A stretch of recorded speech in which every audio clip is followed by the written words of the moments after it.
بسم اللہ الرحمن الرحیم۔ السلام علیکم۔ کیا کام ہو گیا؟ مجھے کوئی غلطی نہیں چاہیے۔ ٹرک کا نمبر جعلی تھا نا؟ کمرے میں اندھیرا تھا اور کھڑکی سے باہر موسلادھار بارش ہو رہی تھی۔ ایک بھاری بھرکم شخص فون کان سے لگائے کھڑکی کے پاس کھڑا باہر جھانک رہا تھا۔ اس کی آواز میں ایک عجیب سی صفاقی اور بے صبری تھی۔ دوسری طرف سے ایک لرزتی ہوئی مگر پر یقین آواز آئی، جی صاحب، کام پکا ہو گیا ہے۔ ٹرک نے ایسی ٹکر ماری ہے کہ گاڑی لوہے کا ڈھیر بن گئی ہے۔ اندر بچنے کا کوئی چانس ہی نہیں ہے۔ پیٹرول ٹینک پھٹ چکا ہے اور آگ لگ چکی ہے۔ وقار صاحب اب کبھی گھر واپس نہیں جائیں گے۔ فون پر موجود شخص کے چہرے پر ایک شیطانی مسکراہٹ ابھرے۔ اس نے اطمینان کا گہرا سانس لیا اور اپنی مونچھوں کو تاؤ دیتے ہوئے کرخت لہجے میں کہا، بہت خوب، اب وہ ساری جائیداد، وہ بینک بیلنس اور وہ سرکاری روب سب میرا ہوگا۔ تم اپنے پیسے کا لا کر لے جانا، لیکن یاد رہے اگر کسی کے سامنے زبان کھلی تو تمہارا انجام وقار سے بھی برا ہوگا۔ اس نے فون کاٹا اور پلٹ کر کمرے میں لگی ایک بڑی تصویر کو دیکھا جس میں دو بھائی ایک ساتھ کھڑے تھے۔ اس نے تصویر پر انگلی پھیرتے ہوئے نفرت سے کہا، بڑے ایماندار بنتے تھے بھائی جان، ساری زندگی اصولوں کی باتیں کی، اب دیکھتے ہیں تمہارے اصول تمہارے بیٹے کو کیسے بچاتے ہیں۔ یہ وہ خوفناک رات تھی جس نے میری زندگی کا رخ ہمیشہ کے لیے موڑ دیا تھا۔ میں اس وقت گھر کے دروازے پر اپنے بابا کا انتظار کر رہا تھا، بے خبر کہ اب وہ کبھی نہیں لوٹیں گے۔ میرا نام احمد ہے۔ بدقسمتی میرا پیچھا شاید اسی دن سے کر رہی تھی جب میں پیدا ہوا۔ میری ماں مجھے جنم دیتے ہی اس دنیا سے ہمیشہ کے لیے رخصت ہو گئی تھی۔ ایک ننھی سی جان کے لیے ماں کا سایہ سر سے اٹھ جانا قیامت سے کم نہ تھا، لیکن میرے باپ نے اس قیامت کو میری زندگی کا روگ نہیں بننے دیا۔ میرے باپ کا نام وقار تھا، جو ایک سرکاری محکمے میں اعلیٰ عہدے پر فائز تھے۔ لوگ کہتے ہیں کہ ایک مرد کے لیے اکیلے بچے کو پالنا ناممکن ہوتا ہے، خاص طور پر جب وہ نوکری بھی کرتا ہو، لیکن میرے بابا نے ناممکن کو ممکن کر دکھایا۔ مجھے یاد ہے جب میں تھوڑا ہوش سنبھالنے لگا تو سب رشتہ دار، خاص طور پر میرے چچا شوکت اور چچی، بابا کو سمجھاتے تھے۔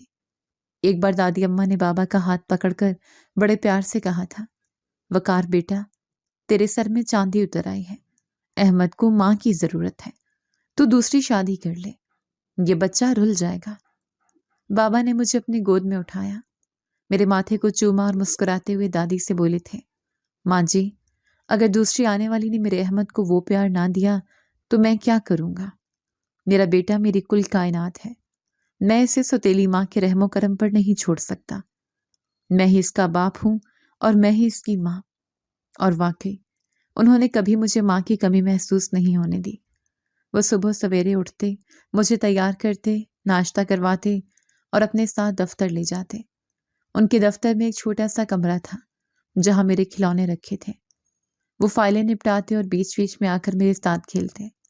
میں نے 4 سال کی عمر تک دنیا کی سب سے محفوظ جگہ اپنے باپ کے دفتر کو سمجھا۔ پھر جب میں نے اسکول جانا شروع کیا تو ہمارا معمول بدل گیا۔ وہ مجھے خود اسکول چھوڑنے جاتے اور واپسی پر بھی گیٹ پر کھڑے ملتے۔ گھر آ کر وہ میرے لیے کھانا بناتے، میرے ایک ایک فرمائش پوری کرتے۔ مجھے مہنگے ترین اسکول میں داخل کروایا گیا تھا۔ میرے کپڑے، میرے جوتے، میرا بستہ، ہر چیز بہترین ہوتی تھی۔ میں نے کبھی یہ سوال ہی نہیں کیا کہ میری ماں کہاں ہے، کیونکہ بابا کی محبت نے میرے دل میں کبھی کوئی خلا پیدا ہونے ہی نہیں دیا۔ میں 8 سال کا تھا جب مجھے دنیاوی چیزوں کی سمجھ بوجھ آنے لگی۔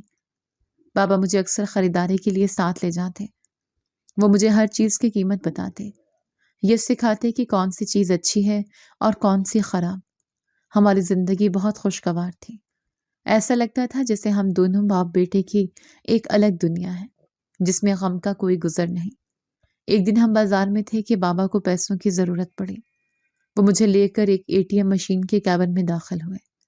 میں حیرت سے اس مشین کو دیکھ رہا تھا جس میں بٹن لگے ہوئے تھے۔ بابا نے اپنی جیب سے کارڈ نکالا اور مشین کے اندر ڈالا۔ انہوں نے مڑ کر میری طرف دیکھا اور مسکراتے ہوئے بولے، احمد بیٹا، دیکھو یہ ایک جادوئی کارڈ ہے۔ جب بھی ہمیں پیسوں کی ضرورت ہوتی ہے ہم اسے مشین میں ڈالتے ہیں اور پیسے باہر آ جاتے ہیں۔ میں نے معصومے سے آنکھیں پھاڑ کر پوچھا تھا، بابا کیا یہ مشین سب کو پیسے دیتی ہے؟ بابا نے ہنستے ہوئے میرے سر پر ہاتھ پھیرا اور سنجیدگی سے سمجھانے لگے، نہیں بیٹا، یہ مشین صرف تب پیسے دیتی ہے جب ہم اسے ایک خفیہ کوڈ بتاتے ہیں۔ اسے پن کوڈ کہتے ہیں۔ اگر یہ کوڈ غلط ہو جائے تو مشین ناراض ہو جاتی ہے اور کارڈ واپس نہیں کرتی۔ پھر بابا نے مجھے گود میں اٹھایا تاکہ میں کی بورڈ دیکھ سکوں۔ انہوں نے میرے کان میں سرگوشی کرتے ہوئے کہا، دیکھو، میں تمہیں اپنا کوڈ بتا رہا ہوں۔ یہ ہم دونوں کا راز ہے، کبھی کسی اور کو نہیں بتانا۔ انہوں نے میری ننھی انگلی پکڑ کر 4 ہندسوں کا کوڈ دبایا۔ مشین نے آواز نکالی اور پیسے باہر آ گئے۔ میں خوشی سے تالیاں بجانے لگا۔ مجھے اس وقت اندازہ نہیں تھا کہ یہ چھوٹا سا سبق اور وہ 4 ہندسوں کا کوڈ میری زندگی میں آگے چل کر کتنا اہم کردار ادا کرنے والا ہے۔ بابا شاید جانتے تھے کہ زمانہ ظالم ہے، اس لیے وہ مجھے وقت سے پہلے سمجھدار بنا رہے تھے۔ اس دن بھی معمول کے مطابق میں خوشی خوشی اسکول گیا تھا۔ بابا نے مجھے اسکول کے گیٹ پر اتارا۔ بارش ہلکی ہو رہی تھی۔ انہوں نے گاڑی کا شیشہ نیچے کیا اور مجھے ہاتھ ہلا کر الوداع کہا۔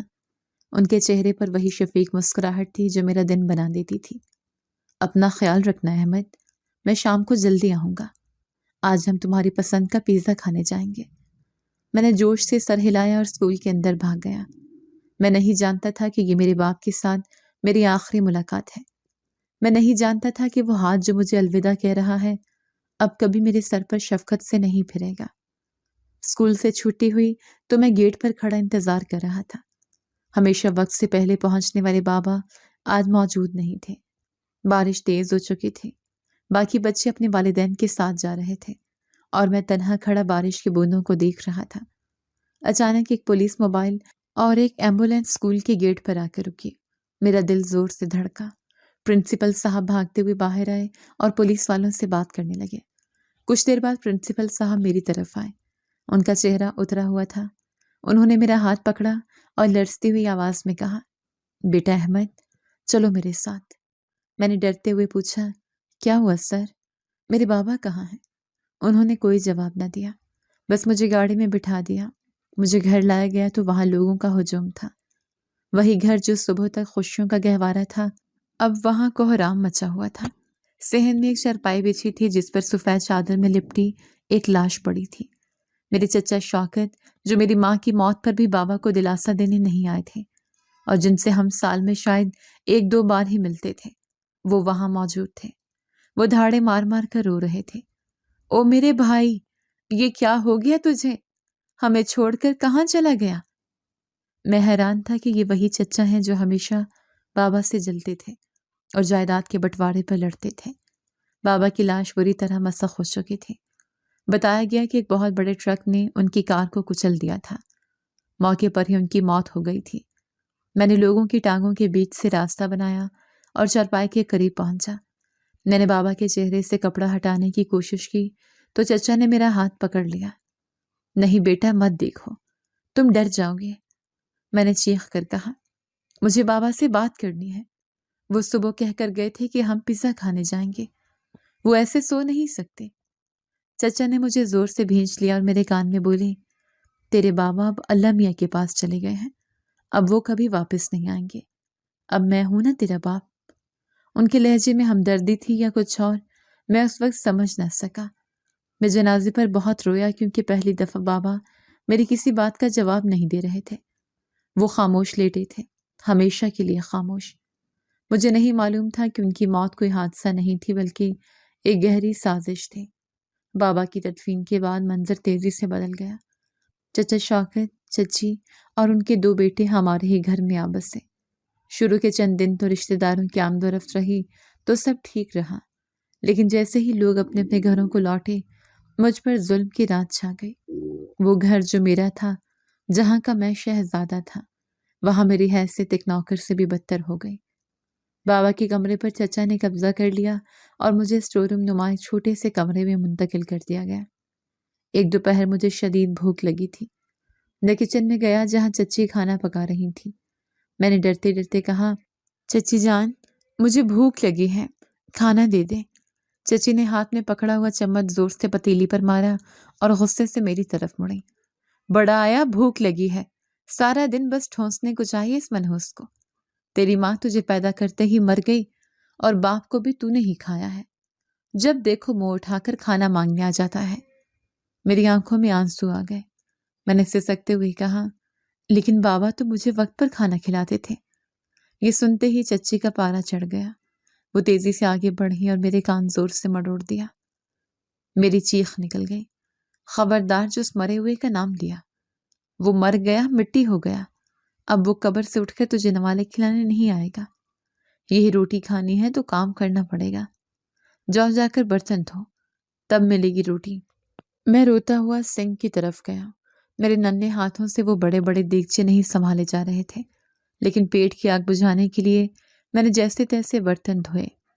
اس رات مجھے روکھی سوکھی روٹی ملی، جسے کھا کر میں اپنے کمرے میں جا کر بابا کی تصویر سے لپٹ کر بہت رویا۔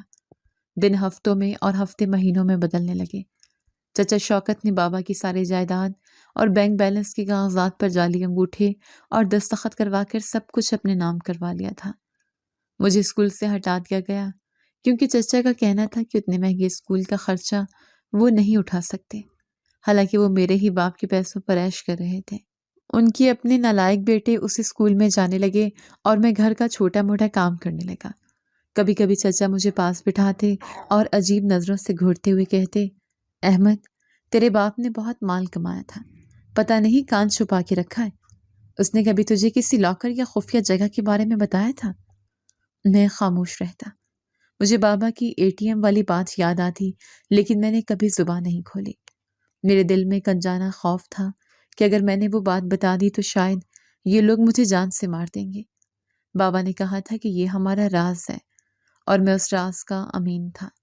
سردیاں شروع ہو چکی تھیں، میرے پاس پہننے کو گرم کپڑے نہیں تھے۔ میرے اپنے ہی کپڑے اب چچا کے بیٹوں کے جسموں پر نظر آتے تھے، اور میں پرانے پھٹے ہوئے کپڑوں میں ٹھٹھرتا رہتا۔ ایک رات سردی بہت زیادہ تھی، دانت کٹکٹا رہے تھے۔ میں بابا کے پرانے کمرے میں چھپ کر گھس گیا تاکہ وہاں سے کوئی گرم کپڑا لے سکوں۔ الماری کھلی تو سامنے بابا کا وہ پرانا کمبل پڑا تھا جسے وہ ہمیشہ اپنے ساتھ رکھتے تھے۔ وہ کہتے تھے کہ یہ انہیں میری ماں نے تحفے میں دیا تھا۔ گھر میں ہر طرح کی آسائش ہونے کے باوجود بابا کو سکون اسی کمبل میں ملتا تھا۔ میں نے وہ کمبل سینے سے لگایا تو مجھے بابا کی خوشبو آئی۔ ایسا لگا جیسے بابا نے مجھے گلے لگا لیا ہو۔ میں وہی زمین پر وہ کمبل اوڑھ کر لیٹ گیا۔ کافی عرصے بعد مجھے سکون کا احساس ہوا تھا۔ میں بھی سونے کی کوشش کر ہی رہا تھا کہ اچانک دروازہ کھلا اور چچا شوکت اندر آ گئے۔ ان کی آنکھوں میں عجیب سی وحشت تھی۔ انہوں نے مجھے بابا کے کمبل میں لپٹا دیکھا تو ان کے چہرے پر ایک ظالمانہ مسکراہٹ تھی۔ ارے واہ شہزادے، یہاں آرام فرما رہے ہیں؟ اٹھو، چلو میرے ساتھ۔ میں ہڑبڑا کر اٹھ بیٹھا۔ کہاں چچا جان؟ چچا نے میرے کندھے پر ہاتھ رکھا، جو بظاہر شفقت بھرا تھا لیکن اس کی گرفت بہت سخت تھی۔ تجھے تیرے پاپا کی قبر پہ لے جاؤں؟ کیا پتہ وہاں بابا تجھ سے یا مجھ سے کوئی بات کرے، شاید وہ بتا دیں کہ انہوں نے باقی دولت کہاں چھپائی ہے۔ میں نے معصوم میں سے چچا کی طرف دیکھا۔ ایک بچے کے لیے باپ کی قبر پر جانے سے بڑی خواہش کیا ہو سکتی تھی؟ سچی چچا؟ کیا بابا بات کریں گے؟ ہاں ہاں، کیوں نہیں، چلو تو صحیح۔ چچا نے وہی پرانا کمبل میرے گرد اچھی طرح لپیٹا اور مجھے گود میں اٹھا لیا۔ میں بہت خوش تھا کہ چچا مجھے بابا کے پاس لے جا رہے ہیں، لیکن میں نہیں جانتا تھا کہ یہ سفر مجھے بابا کی قبر کی بجائے ایک ایسی جگہ لے جائے گا جہاں سے واپسی کا راستہ بہت دشوار تھا۔ چچا مجھے لے کر باہر نکلے۔ بارش ابھی بھی ہو رہی تھی۔ گاڑی میں بیٹھتے ہوئے میں نے سوچا کہ شاید آج میری فریاد سنی گئی ہے، لیکن مجھے کیا خبر تھی کہ آج کی رات میری زندگی کی سب سے بھیانک اور طویل رات ہونے والی ہے۔ گاڑی کے وائپرز تیزی سے چل رہے تھے، مگر باہر ہوتی موسلادھار بارش کی وجہ سے کچھ بھی صاف دکھائی نہیں دے رہا تھا۔ میں پچھلی سیٹ پر بیٹھا ابا کے اسے پرانے کمبل میں سمٹا ہوا کانپ رہا تھا۔ گاڑی کے اندر ایک عجیب سی گھٹن تھی، شاید اس کے لیے چچا شوکت مسلسل خاموش تھے اور بار بار پیچھے دیکھنے والے شیشے سے مجھے گھور رہے تھے۔ ان کی نظروں میں ایک ایسا خوف اور وحشت تھی جسے میں اس وقت سمجھنے سے قاصر تھا۔ میں نے ڈرتے ڈرتے اپنی ننھی سی آواز میں پوچھا، چچا جان، کیا قبرستان بہت دور ہے؟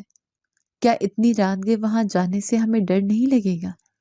چچا نے اسٹیئرنگ وہیل پر اپنی گرفت مضبوط کی اور بنا پیچھے مڑے سخت لہجے میں جواب دیا، چپ کر کے بیٹھو، سوال مت کرو۔ ہم قبرستان نہیں جا رہے، ہم ایک ایسی جگہ جا رہے ہیں جہاں تمہارے ابا تمہارا انتظار کر رہے تھے۔ میرے دل میں خوشی کی لہر دوڑ گئی۔ ابا میرا انتظار کر رہے ہیں، اس کا مطلب ہے وہ زندہ ہیں۔ میں نے جوش سے کمبل کو اپنے سینے سے اور بھینچ لیا۔ شاید چچا مجھے سرپرائز دینا چاہتے تھے۔ میں نے کھڑکی سے باہر اندھیرے میں جھانکنے کی کوشش کی، لیکن بارش کی بوندوں اور گاڑی کی رفتار نے سب دھندلا کر دیا تھا۔ کچھ دیر بعد گاڑی ایک سنسان علاقے میں داخل ہوئی۔ یہاں اسٹریٹ لائٹس بھی کم تھیں اور جو تھیں وہ جل بجھ رہی تھیں۔ گاڑی ایک بڑی پرانی عمارت کے سامنے آ کر رک گئی۔ عمارت کا لوہے کا بڑا گیٹ بند تھا اور اس کے اوپر ایک مدھم سا بلب جل رہا تھا۔ چچا نے گاڑی کا انجن بند نہیں کیا بلکہ وہیں بیٹھے بیٹھے مجھے حکم دیا، نیچے اترو۔ میں حیران ہوا، یہاں؟ لیکن چچا جان، یہاں تو کوئی نہیں ہے، کیا ابا اندر ہے؟ چچا نے غصے سے دانت پیستے ہوئے دروازہ کھولا۔ باہر نکلے اور پچھلا دروازہ کھول کر مجھے بازو سے پکڑ کر باہر کھینچ لیا۔ بارش کا ٹھنڈا پانی سیدھا میرے منہ پر لگا۔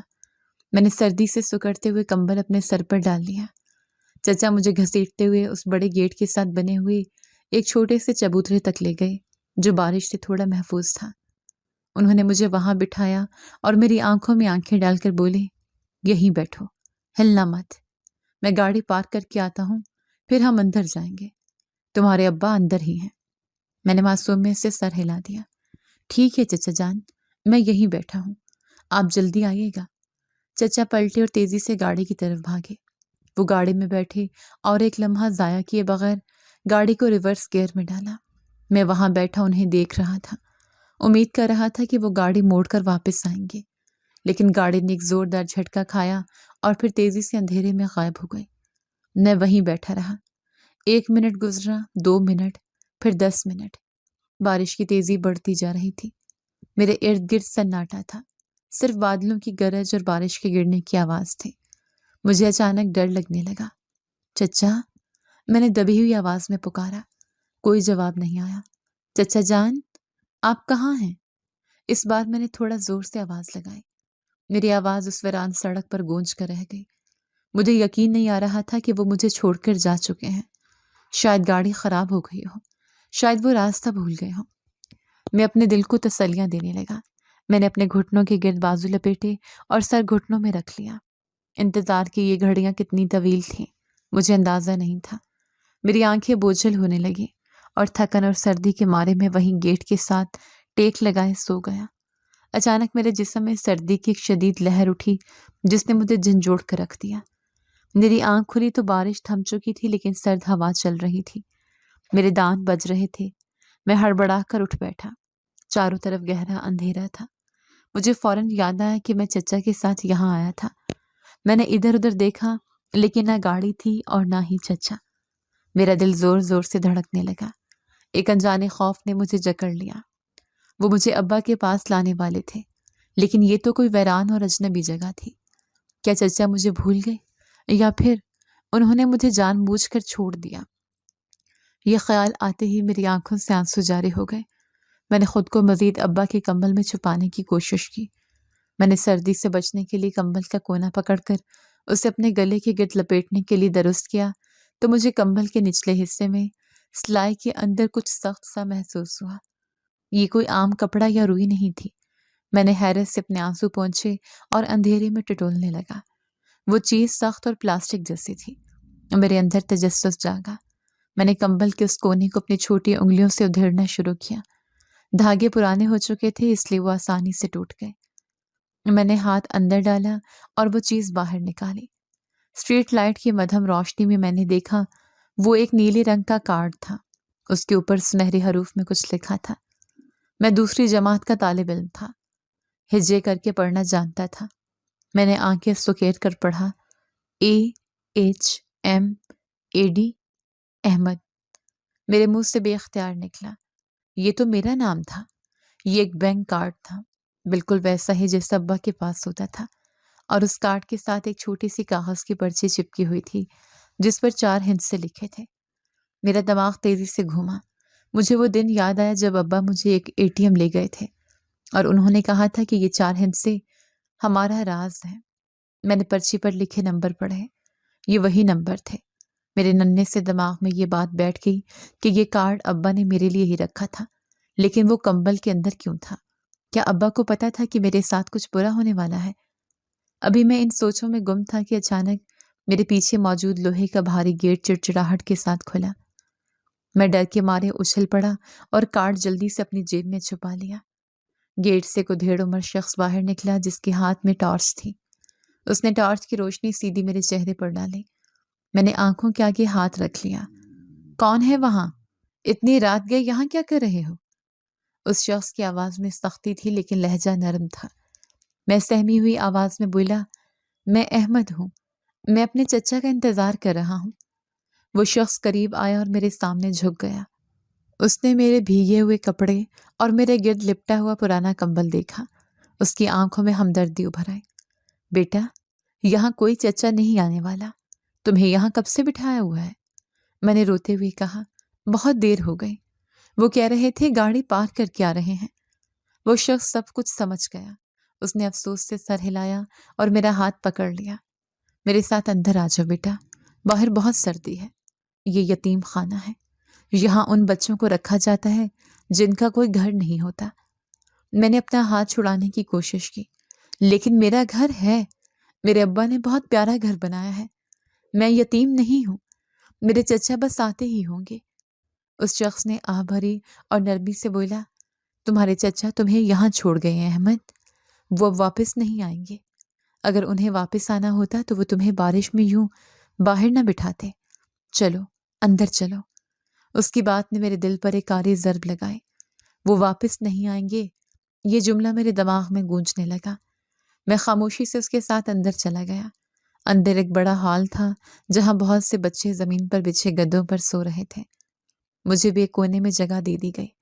میں ساری رات جاگتا رہا۔ میری مٹھی میں وہ کارڈ دبا ہوا تھا جو اب میری واحد امید تھی۔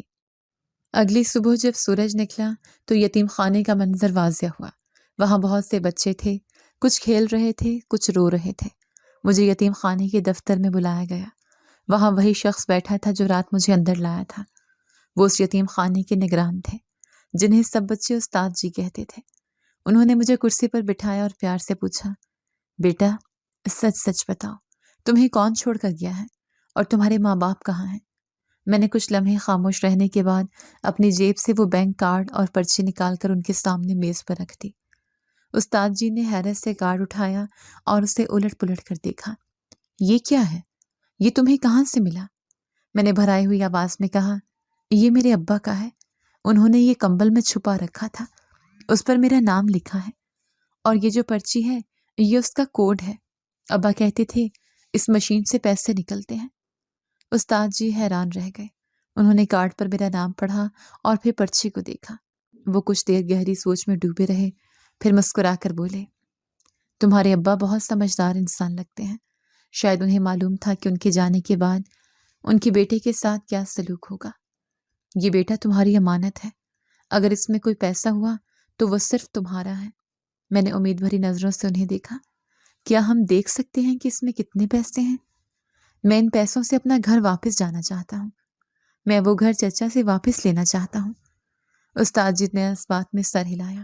ہاں ہم دیکھ سکتے ہیں، چلو میرے ساتھ۔ وہ مجھے لے کر قریبی بازار میں موجود ایک ATM مشین پر گئے۔ راستے میں میرا دل زور زور سے دھڑک رہا تھا۔ کیا واقعی اس میں پیسے ہوں گے، یا چچا نے جیسے گھر اور گاڑی ہتھیا لی ویسے ہی بینک کے پیسے بھی نکال لیے ہوں گے؟ لیکن یہ کارڈ تو چھپا ہوا تھا۔ ہم مشین کے سامنے پہنچے۔ میرا قد چھوٹا تھا اس لیے استاد جی نے مجھے اٹھا کر مشین کے بٹنوں تک پہنچایا۔ میرے ہاتھ کانپ رہے تھے۔ میں نے کارڈ مشین کے اندر ڈالا، مشین نے کارڈ قبول کر لیا اور کوڈ مانگا۔ میں نے لرزتے ہاتھوں سے وہی 4 ہندسے دبائے جو پرچی پر لکھے تھے۔ میں نے آنکھیں بند کر کے دعا مانگی، یا اللہ مدد کرنا۔ مشین نے بیپ کی آواز نکالی اور سکرین تبدیل ہو گئی۔ وہاں آپشن آ رہا تھا بیلنس انکوائری۔ استاد جی نے مجھے وہ بٹن دبانے کا اشارہ کیا۔ میں نے بٹن دبایا۔ چند سیکنڈ کے انتظار کے بعد سکرین پر ہندسے ظاہر ہوئے۔ استاد جی کی آنکھیں حیرت سے پھیل گئیں۔ میں اگرچہ چھوٹا تھا لیکن اکائی دہائی سینکڑے کا حساب اسکول میں سیکھ چکا تھا۔ سکرین پر نظر آنے والی رقم ہزاروں یا لاکھوں میں نہیں تھی، بلکہ اس سے بھی زیادہ تھی۔ استاد جی نے بے اختیار میرے سر پر ہاتھ رکھا اور جذباتی لہجے میں بولے، یا اللہ تیرا شکر ہے احمد بیٹا، تم جانتے ہو یہ کتنے پیسے ہیں؟ تمہارے باپ نے تمہارے لیے ایک پوری دنیا چھوڑی ہے۔ وہ جسمانی طور پر بے شک تمہارے ساتھ نہیں، لیکن انہوں نے تمہارا سہارا بننے کا انتظام پہلے ہی کر دیا تھا۔ میرے ہوش فنا ہو گئے۔ ATM میں بہت سے پیسے تھے۔ میں نے وہاں سے کچھ 1000 روپے نکلوائے۔ مشین سے نوٹ نکلتے دیکھ کر مجھے ابا کی بات یاد آ گئی کہ یہ جادوئی کارڈ ہے۔ ATM مشین کی سکرین پر چمکتے ان ہندسوں نے میری زندگی کا رخ موڑ دیا تھا۔ میں نے کانپتے ہاتھوں سے پیسے نکالے اور انہیں اپنی جیب میں محفوظ کیا۔ میرا دل ایک عجیب سے اطمینان اور طاقت سے بھر گیا تھا۔ یتیم خانے واپسی کا سفر خاموشی میں کٹا، لیکن یہ خاموشی اب خوف کی نہیں بلکہ ایک نئے عزم کی تھی۔ جب ہم واپس یتیم خانے پہنچے تو استاد جی مجھے سیدھا اپنے دفتر میں لے گئے۔ انہوں نے دروازہ بند کیا اور میرے سامنے بیٹھ گئے۔ ان کے چہرے پر سنجیدگی تھی۔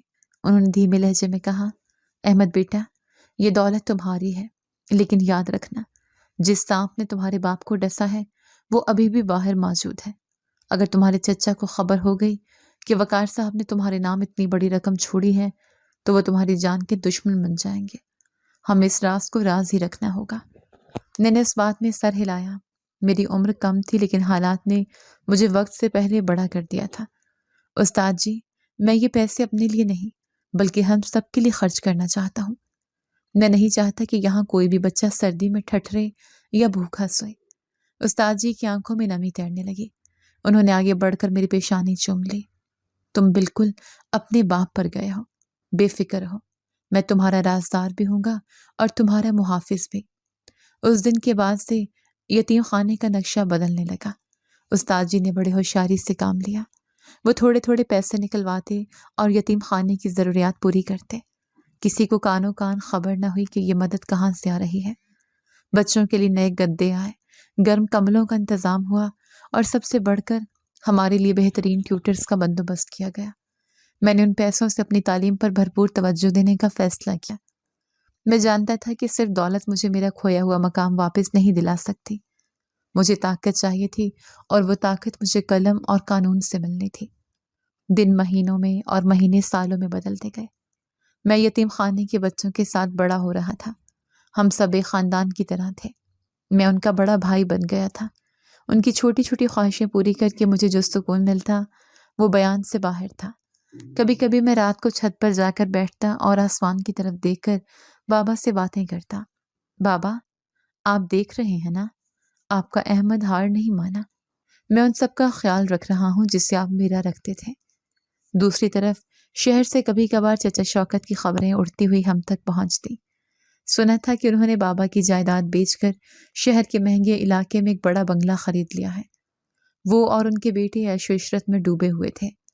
کبھی کبھار میرا دل چاہتا کہ جا کر ان کا گریبان پکڑوں اور پوچھوں کہ میرا قصور کیا تھا، لیکن استاد جی ہمیشہ مجھے روک لیتے۔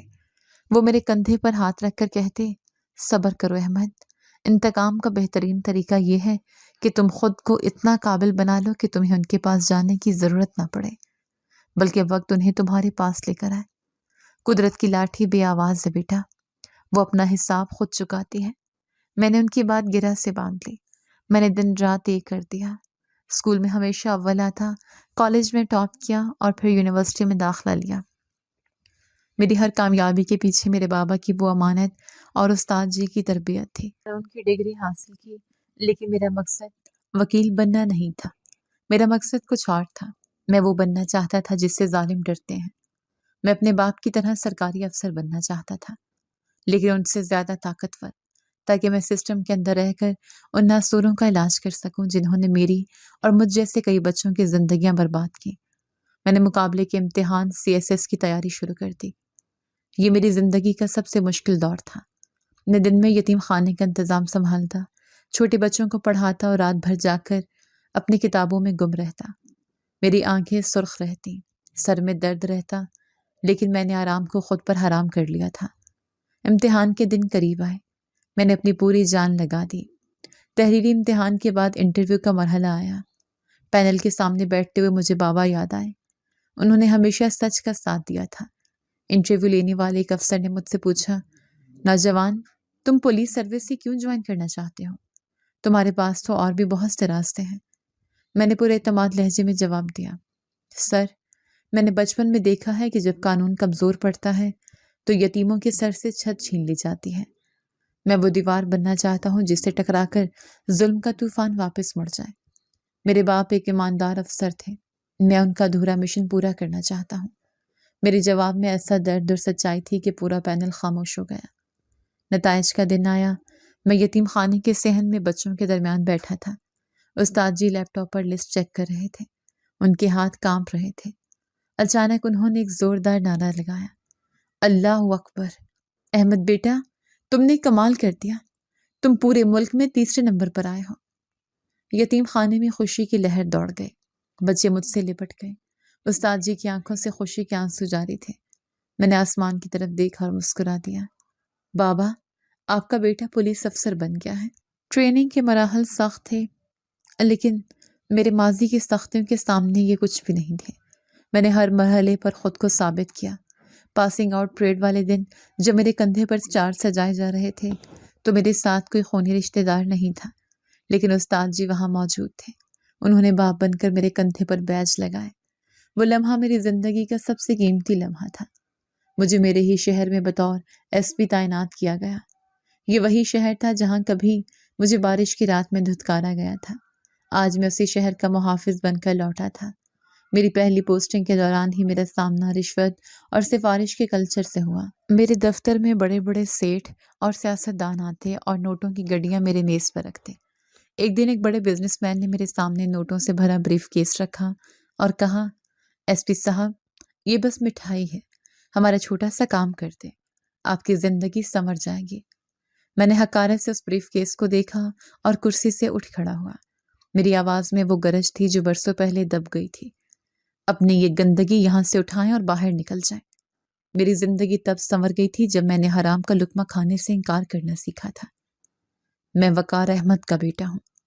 میری قیمت لگانے کی کوشش مت کرنا، ورنہ ہتھ کڑی تمہارے ہاتھوں میں ہوگی۔ وہ شخص میرا چہرہ دیکھتا رہ گیا اور اپنا ساموں لے کر چلا گیا۔ شہر میں دھوم مچ گئی کہ نیا ایس پی بہت سخت اور ایماندار ہے۔ مجھے معلوم تھا کہ ایمانداری کی قیمت چکانی پڑتی ہے، لیکن میں ہر قیمت چکانے کو تیار تھا۔ میں نے اپنی تنخواہ اور بابا کی چھوڑی ہوئی رقم سے ایک بڑا پروجیکٹ شروع کیا۔ میں نے اسی یتیم خانے کو ایک جدید اسکول اور ہاسٹل میں تبدیل کر دیا۔ وہاں ہر وہ سہولت دی جو مجھے بچپن میں نہیں ملی تھی۔ میں اکثر وردی میں وہاں جاتا اور بچوں کے ساتھ وقت گزارتا۔ اب میری عمر 28 سال ہو چکی تھی۔ میں ایک کامیاب، طاقتور اور عزت دار شخص تھا، لیکن ایک کسک اب بھی باقی تھی، چچا شوکت اور ان کا خاندان۔ میں نے اپنے ذرائع سے ان کی خبر رکھنا شروع کر دی تھی۔ مجھے پتا چلا کہ حرام کی دولت نے انہیں برباد کر دیا ہے۔ چچا کے دونوں بیٹے جو کبھی میرے اسکول میں پڑھتے تھے اب بگڑ چکے تھے۔ بڑا بیٹا جوئے کا عادی تھا اور چھوٹا منشیات اور بدماشی میں ملوث تھا۔ چچا شوکت بیمار رہنے لگے تھے اور ان کی دولت تیزی سے ختم ہو رہی تھی۔ ایک دن میں اپنے دفتر میں بیٹھا فائلوں کا جائزہ لے رہا تھا کہ میرا ماتحت انسپکٹر اندر داخل ہوا۔ اس کے ہاتھ میں ایک فائل تھی۔ اس نے سیلوٹ کیا اور بولا، سر، کسی کی جان لینے کا کیس آیا ہے۔ 2 لڑکوں نے نشے کی حالت میں ایک دکاندار کو جان سے مار دیا ہے۔ ہم نے انہیں گرفتار کر لیا ہے، لیکن ان کا باپ باہر شور مچا رہا ہے۔ وہ کہہ رہا ہے کہ وہ بہت اثر و رسوخ والا ہے۔ میں نے بنا سر اٹھائے پوچھا، کیا نام ہے ملزمان کا؟ سر، ایک کا نام بلال ہے اور دوسرے کا نام عادل۔ میرے قلم کی حرکت رک گئی۔ یہ نام میرے لیے اجنبی نہیں تھے، یہ میرے چچا زاد بھائی تھے۔ میں نے سر اٹھایا اور انسپکٹر کی آنکھوں میں دیکھا۔ اور ان کے باپ کا نام کیا ہے؟ شوکت علی سر۔ شوکت علی، یہ نام سنتے ہی میرے ذہن میں وہ بارش والی رات گھوم گئی، وہ سردی، وہ دھوکہ، وہ یتیم خانے کا گیٹ۔ میرا دل زور سے دھڑکا۔ قدرت نے اپنا کھیل رچا دیا تھا۔ وہ لمحہ آ پہنچا تھا جس کا استاد جی نے ذکر کیا تھا۔ میں نے گہری سانس لی اور کرسی کی پشت سے ٹیک لگا لی۔ میں نے انسپکٹر سے کہا، انہیں حوالات میں ڈالو اور ان کے باپ سے کہو کہ اگر وہ اپنے بیٹوں کی ضمانت چاہتے ہیں تو انہیں خود ایس پی صاحب کے پیش ہونا پڑے گا۔ انسپکٹر حیران ہوا کہ میں اتنی دلچسپی کیوں لے رہا ہوں، لیکن اس نے حکم کی تعمیل کی۔ جی سر۔ انسپکٹر کے جانے کے بعد میں اٹھا اور کھڑکی کے پاس جا کھڑا ہوا۔ باہر موسم ابر آلود تھا، بالکل ویسے ہی گھٹائیں چھائی ہوئی تھی جیسے 20 سال پہلے اس رات تھی۔ میں نے اپنی وردی کو درست کیا۔ آج عدالت لگنے والی تھی اور جج کوئی اور نہیں وہی بچہ تھا جسے ایک کمبل میں لپیٹ کر کوڑے کے ڈھیر کی طرف پھینک دیا گیا تھا۔ اگلے چند گھنٹے میرے لیے بہت بھاری تھے۔ میں جانتا تھا کہ وہ آنے والا ہے، وہ شخص جس نے میری زندگی برباد کرنے کی کوشش کی، آج وہ میری چوکھٹ پر بھگاری بن کر آنے والا تھا۔ شام کے سائے گہرے ہو رہے تھے جو میرے دفتر کے دروازے پر دستک ہوئی۔ چپڑاسی نے اندر آ کر اطلاع دی، سر، وہ ملزمان کے والد ملنے آئے ہیں، بہت رو رہے ہیں، کہہ رہے ہیں صاحب کے پیر پکڑ لوں گا، بس میرے بچے کو بچا لو۔ میں اپنی گھومنے والی کرسی پر بیٹھا تھا، میرا رخ کھڑکی کی طرف تھا اور پشت دروازے کی طرف۔ میں نے ہاتھ کے اشارے سے کہا، بھیج دو۔ دروازہ کھلا اور لڑکھڑاتے قدموں کی آواز آئی۔ ایک بوڑھا لاغر شخص اندر داخل ہوا۔ اس کی سانس پھولی ہوئی تھی اور وہ بری طرح کانپ رہا تھا۔ صاحب جی، خدا کا واسطہ ہے، میرے بچے معصوم ہیں، مجھ پر رحم کھائیں، میں برباد ہو جاؤں گا۔ یہ وہی آواز تھی جو 20 سال پہلے گرجتی تھی، جو مجھے جھڑکتی تھی، جو مجھ سے پوچھتی تھی کہ تیرے باپ نے دولت کہاں چھپائی ہے۔ لیکن آج اس آواز میں رونق نہیں، صرف بے بسی تھی۔ میں نے آہستگی سے اپنی کرسی گھمائی۔ میرا چہرہ اس بوڑھے شخص کے سامنے آیا۔ اس کی نظریں زمین پر تھیں، ہاتھ بندھے ہوئے تھے۔ میں نے ٹھنڈے اور پروقار لہجے میں کہا، سر اٹھا کر بات کریں شوکت صاحب۔ میری آواز سن کر اس بوڑھے نے جھٹکے سے سر اٹھایا۔ اس کی دھنسی ہوئی آنکھیں میرے چہرے پر جم گئیں۔ ایک لمحے کے لیے اس کی آنکھوں میں پہچان کی چمک آئی، پھر حیرت اور پھر خوف، شدید خوف۔ اس کا چہرہ سفید پڑ گیا، جیسے اس نے کوئی بھوت دیکھ لیا ہو۔ میرے قدم میں ہو کا عالم تھا۔ دیوار پر لگی گھڑی کی ٹک ٹک بھی ہتھوڑے کی طرح برس رہی تھی۔ میرے سامنے کھڑا وہ بوڑھا شخص جس کا نام شوکت علی تھا، پتھرائی ہوئی آنکھوں سے مجھے دیکھ رہا تھا۔ اس کے ہونٹ لرز رہے تھے اور چہرے کا رنگ زرد پڑ چکا تھا۔ اس نے کچھ بولنے کی کوشش کی، لیکن الفاظ اس کے حلق میں پھنس کر رہ گئے۔ میں نے کرسی سے ٹیک لگائے پرسکون انداز میں اس کی آنکھوں میں جھانکتے ہوئے دوبارہ کہا، کیا ہوا شوکت صاحب، پہچانا نہیں؟ یا پھر 20 سال کا عرصہ اتنا طویل ہے کہ خونے رشتے بھی دھندلا جاتے ہیں؟ شوکت کے گھٹنوں میں جیسے جان نہ رہی، وہ لڑکھڑایا اور وہیں زمین پر بیٹھ گیا۔ اس کے منہ سے ایک ہی لفظ نکلا، احمد۔ میں نے گہری سانس لی اور اپنی کرسی سے اٹھ کر آہستہ آہستہ اس کے قریب آیا۔ جی ہاں، احمد، وہی احمد جسے آپ نے ایک بارش والی رات کچرے کی طرح یتیم خانے کے گیٹ پر پھینک دیا تھا، وہی احمد جس کے سر سے چھت چھین کر آپ نے اپنے محل کی بنیاد رکھی تھی۔ آج آپ اسی احمد کے دفتر میں، اسی احمد کے سامنے اپنے بیٹوں کی زندگی کی بھیک مانگنے آئے ہیں۔ شوکت نے اپنے دونوں ہاتھ چہرے پر رکھ لیے اور پھوٹ پھوٹ کر رونے لگا۔ اس کی ہچکیاں بن گئیں۔ ایک وقت تھا جب اس کی آواز سے گھر کے در و دیوار لرزتے تھے، لیکن آج یہ میرے قدموں میں پڑا کسی بچے کی طرح بلک رہا تھا۔ مجھے معاف کر دو احمد، مجھے معاف کر دو، میں بہت بڑا گناہ گار ہوں۔ میں اندھا ہو گیا تھا، دولت کی ہوس نے مجھے جانور بنا دیا تھا۔ مجھے لگا تھا کہ میں سب کچھ ہضم کر لوں گا، لیکن دیکھو آج میں کہاں کھڑا ہوں۔ میں نے اسے زمین پہ بیٹھے رہنے دیا کیونکہ یہ مقام اس نے خود اپنے لیے چنا تھا۔ میں نے سخت لہجے میں پوچھا، کیا ہوا آپ کی اس دولت کو؟ وہ جائیداد، وہ پیسہ، وہ بینک بیلنس جس کے لیے آپ نے اپنے بھائی کی نشانی کو بھی نہ بخشا، کہاں گیا وہ سب؟ شوکت نے روتے ہوئے سر ہلایا اور لرزتی آواز میں اپنی داستان سنانا شروع کی۔ سب ختم ہو گیا احمد، سب راکھ ہو گیا۔ حرام کی کمائی نے میری نسلیں اجاڑ دی۔ میرا بڑا بیٹا بلال جوئے میں سب کچھ ہار گیا۔ ہمارا وہ گھر جو میں نے تمہارے حصے کے پیسوں سے بنایا تھا وہ بھی بک چکا ہے۔ چھوٹا بیٹا عادل بڑی مصیبت میں گرفتار پڑ گیا، آج وہ دونوں جیل میں ہیں، ان پر قتل کا الزام ہے۔ میرے پاس ایک پیسہ نہیں ہے کہ میں وکیل کر سکوں۔ ہم کرائے کے مکان میں رہتے ہیں اور فاقوں کی نوبت آ گئی ہے۔ اس کی باتیں سن کے مجھے سکون نہیں بلکہ ایک عجیب سی عبرت محسوس ہوئی۔ قدرت نے اپنا انصاف کر دیا تھا۔ وہ شخص جو مجھے یتیم خانے چھوڑ کر گیا تھا تاکہ ساری دولت اس کی ہو جائے، آج خود پائی پائی کا محتاج تھا۔ میں نے میز کی طرف قدم بڑھایا اور پانی کا گلاس اٹھا کر اس کی طرف بڑھایا۔ پانی پیے۔ اس نے کانپتے ہاتھوں سے گلاس لیا۔ پانی پینے کے بعد اس نے میری طرف دیکھا۔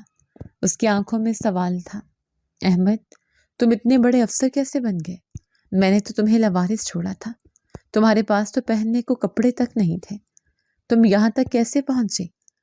یہ وہ لمحہ تھا جب مجھے وہ راز فاش کرنا تھا جو 20 سال سے میرے سینے میں دفن تھا، وہ ٹوسٹ جو قدرت نے شوکت کے ساتھ کھیلا تھا۔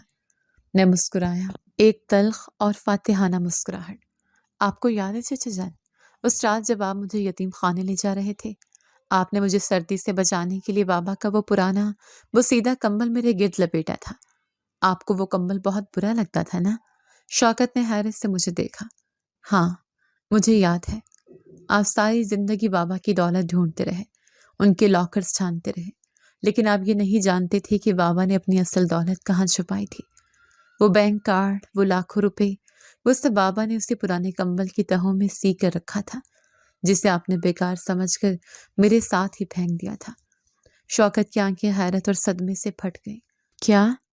جی ہاں چچا جان، جس دولت کے لیے آپ نے یتیم بھتیجے کو گھر سے نکالا، وہ دولت آپ نے اپنے ہی ہاتھوں سے اسی بھتیجے کو دے دی تھی۔ اسی دولت سے میں نے پڑھا، اسی دولت سے میں افسر بنا، اور اسی دولت سے میں نے آج اس یتیم خانے کو ایک محل بنا دیا ہے۔ آپ نے مجھے مٹی میں ملانا چاہا تھا، لیکن آپ نے مجھے خزانے پر بٹھا دیا تھا۔ شوکت کے چہرے پر جو پچھتاوا تھا وہ دیکھنے کے لائق تھا۔ وہ اپنے ہاتھوں کو دیکھ رہا تھا جیسے انہیں کاٹ کھانا چاہتا ہو۔ وہ دولت اس کے ہاتھ میں تھی اور اس نے جہالت اور نفرت میں اسے خود سے دور کر دیا۔ یہ اس کے لیے موت سے بدتر سزا تھی۔ وہ دوبارہ میرے قدموں کی طرف جھکا اور میرے جوتے پکڑ لیے۔ احمد، میں تباہ ہو گیا، میں لٹ گیا۔ میری بدنیتی نے مجھے مار ڈالا، لیکن میرے بچے معصوم تو نہیں، مگر وہ تمہارے بھائی ہیں۔ خدا کے لیے انہیں بچا لو، وہ جیل میں مر جائیں گے، لوگ انہیں مار دیں گے۔ میں تمہارے آگے ہاتھ جوڑتا ہوں۔ میرے اندر کا انسان جاگ اٹھا، میرا دل غم اور غصے سے پھٹ رہا تھا۔ وہ تمام منظر میری آنکھوں کے سامنے گھوم گئے جب میں چھوٹا سا تھا اور کہ مجھے دھتکارتے تھے، لیکن پھر مجھے بابا کی تربیت یاد آئی، مجھے استاد جی کے الفاظ یاد آئے، انتقام کا بہترین طریقہ یہ ہے کہ تم وہ نہ بنو جو وہ ہے۔ اگر میں آج اسے خالی ہاتھ واپس بھیج دیتا تو مجھ میں اور شوکت میں کیا فرق رہ جاتا؟ میں وقار احمد کا بیٹا تھا، میرا ظرف اتنا چھوٹا نہیں ہو سکتا تھا۔ جب چچا میرے قدموں میں گر کر بلک رہے تھے تو میری تربیت نے یہ سب گوارا نہ کیا۔ میں نے آگے بڑھ کر جھکتے انہیں بازوں سے پکڑ کر اٹھایا۔ وہ ابھی بھی پھوٹ پھوٹ کر رو رہے تھے، ان کا جسم کسی سوکھے ہوئے پتے کی طرح کانپ رہا تھا۔ میں نے انہیں کرسی پر بٹھایا اور اپنے میز کی طرف واپس آ گیا۔ میں نے فون اٹھایا اور شہر کے سب سے بڑے وکیل کا نمبر ملایا۔ ہیلو، رضوی صاحب، ایس پی احمد بات کر رہا ہوں۔ ایک کیس ہے، قتل کا الزام ہے 2 لڑکوں پر، بلال اور عادل۔ جی ہاں، میں چاہتا ہوں آپ ان کا کیس لڑیں اور ان کی ضمانت کا بندوبست کریں۔ فیس کی فکر مت کریں، وہ میں ذاتی طور پر ادا کروں گا۔ شوکت حیرت اور بے یقینی سے مجھے دیکھ رہا تھا۔ اسے یقین نہیں آ رہا تھا کہ جس بھتیجے کو اس نے برباد کیا وہی آج اس کا مسیحا بن رہا ہے۔ فون رکھنے کے بعد میں نے دراز سے چیک بک نکالی اور ایک خطیر رقم کا چیک کاٹ کر شوکت کے سامنے رکھ دیا۔ یہ کچھ پیسے ہیں، اس سے اپنا علاج کروائیں اور گھر کا راشن ڈلوائیں۔ وکیل عدالت پہنچ رہا ہے، وہ آپ کے بیٹوں کی ضمانت کروا دے گا۔ شوکت نے کانپتے ہاتھوں سے وہ چیک اٹھایا، اس کی آنکھوں سے آنسو رکنے کا نام نہیں لے رہے تھے۔ اس نے لرزتی ہوئی آواز میں کہا، احمد تم اتنے اچھے کیوں ہو؟ میں نے تمہارے ساتھ کیا نہیں کیا؟ تم نے مجھے جیل میں کیوں نہیں ڈالا؟ تم نے بدلہ کیوں نہیں لیا؟ میں نے کھڑکی کی طرف رخ موڑ لیا، جہاں باہر بارش ہو چکی تھی، بالکل ویسی ہی بارش جیسے 20 سال پہلے ہو رہی تھی۔ بدلہ کمزور لوگ لیتے ہیں چچا جان، اور میں کمزور نہیں ہوں۔ میں نے یہ سب اس لیے نہیں کیا کہ مجھے آپ سے محبت ہے یا میں سب کچھ بھول گیا ہوں۔ میں نے یہ سب اس لیے کیا کیونکہ یہ میرے باپ کی تربیت ہے۔ انہوں نے مجھے سکھایا تھا کہ گرنے والے کو ٹھوکر نہیں مارتے بلکہ ہاتھ دے کر اٹھاتے ہیں۔ شوکت اٹھ کھڑا ہوا، اس نے آگے بڑھ کر میرے سر پر ہاتھ رکھنا چاہا، مجھے گلے لگانا چاہا۔ وہ شاید سمجھ رہا تھا کہ اس مدد کے بعد سب کچھ ٹھیک ہو جائے گا، رشتے جڑ جائیں گے اور وہ پھر سے میرا چچا بن جائے گا۔ میں نے فوراً ایک قدم پیچھے ہٹا لیا اور اپنا ہی ہاتھ روکنے کے لیے اٹھا دیا۔ میرے چہرے پر اب نرمی نہیں بلکہ ایک فیصلہ کن سنجیدگی تھی۔ رک جائیں۔ شوکت کا ہاتھ ہوا میں معلق رہ گیا، وہ سوالیہ نظروں سے مجھے دیکھنے لگا۔ میں نے آپ کی مدد کی، آپ کے بیٹوں کو بچایا، آپ کو خرچہ بھی دیا، اور وعدہ کرتا ہوں کہ ہر مہینے آپ کے گھر خرچہ پہنچتا رہے گا۔ آپ کو کبھی کسی کے آگے ہاتھ پھیلانے کی ضرورت نہیں پڑے گی۔ لیکن میں نے اس کی آنکھوں میں آنکھیں ڈال کر اپنی بات مکمل کی۔ لیکن مجھ سے کسی رشتے کی امید مت رکھیے گا۔ نہ میں آپ کا بھتیجا ہوں اور نہ آپ میرے چچا۔ ہمارا رشتہ اسی رات ختم ہو گیا تھا جب آپ نے گاڑی کا دروازہ بند کیا اور پیچھے مڑ کر نہیں دیکھا تھا۔